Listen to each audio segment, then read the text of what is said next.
Hi, my name is Elaine Walter. I am a master gardener in Sonoma County, but I'm also a worker here at Harvest for the Hungry Garden. And at Harvest for the Hungry Garden, it's tomato season, and we have a whole lot of tomatoes to harvest. Ordinarily, I tell people to put on gloves or put on long shirts when they harvest tomatoes because it can be very difficult to keep your hands clean and to keep your clothing clean. And the reason is that these stems contain little hairs on them, if you can see the little hairs, but they're not just, they're called trichomes. They're not just little hairs. If you were to look at them up close, and there'll be a link in this video, you can see that each of these little hairs have like a little water tower structure on them.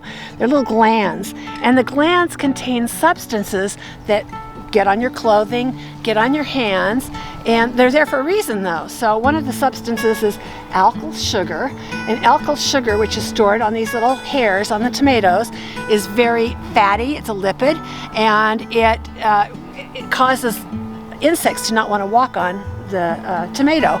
It almost gives them lead feet. Another substance gives the tomato its tomatoey taste, tomatoey smell.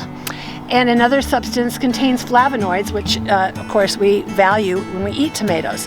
So these are valuable substances on the tomatoes, but as you can see, they're not so valuable when they get on your hands. And if you've ever worked on tomatoes in the morning and then not tried to wash your hands until the afternoon, you know that soap and water doesn't work. And we're going to demonstrate this for you. We did not wear gloves today. Ordinarily, we would think about gloves, we would think about long sleeves, and we wash off our hands right away. And we have here in the garden some aloe vera gel that can be put on. And here's our other hands. Oh, these are really great hands. Elaine, my hands are so dirty. Well, you can try the old-fashioned solution, which may or may not work, which is just soap and water. Give it a rub and see what happens. Well, a little comes off. Oh, and if I had a towel here, I'll let you use this. But the problem with this is, use my shirt. You have to have a dedicated towel in your garden for washing your hands. But you can see it didn't all come off. So we're going to see if we can improve the outcome here. So one solution is to add vinegar to the water. Another solution is just to rub your hands in vinegar. Rub that around. Really good. Keep going. Front and back, each finger. And you see a lot is coming off in the water right here.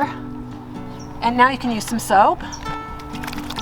Now I'm not claiming it'll get her fingernails clean. She'll need a toothbrush and maybe some toothpaste and do some real work when she gets home. But that will help. And so that looks pretty good. You can rinse it off. So the vinegar seems to work pretty well. They say to rub your hands with alcohol. So we're going to do this over the water too. I know we're contaminating the water a little bit, but we don't have an infinite number of waters, so. Rub, rub, rub. So this just kind of prepares the tomato tar. I don't think I gave a name for this yet in the video. This is called tomato tar. And of course, as I explained in the earlier part of the video, it's because it's a tar-like substance. These alkyl sugars are a tar-like substance that deter insects from crawling on your tomato vine. A lot of the videos that you see online say hand sanitizer, so let's try this. Okay, we'll try it. And they didn't specify what kind of hand sanitizer, so I'm not sure. Seems to be coming out pretty well.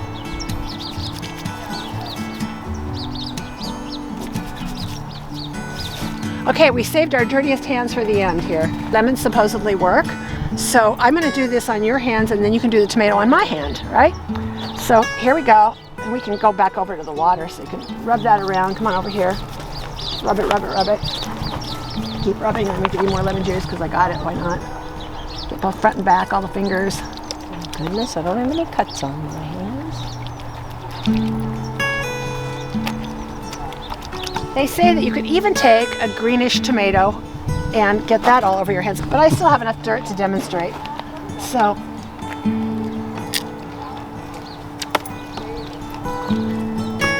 yeah, it seems to be coming off pretty good with the tomato juice from the semi-ripe tomato. They say an unripe tomato, but I thought an unripe tomato might be too hard to squeeze, so mine is a semi-ripe tomato. Okay. This works totally.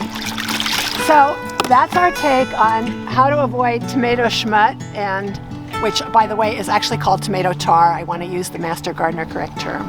So hopefully, if you have tomato tar on your hands, you'll remember to deal with it pretty promptly. The sooner you deal with it, the better. And you'll remember these tricks so that you can get it off easily. Thank you.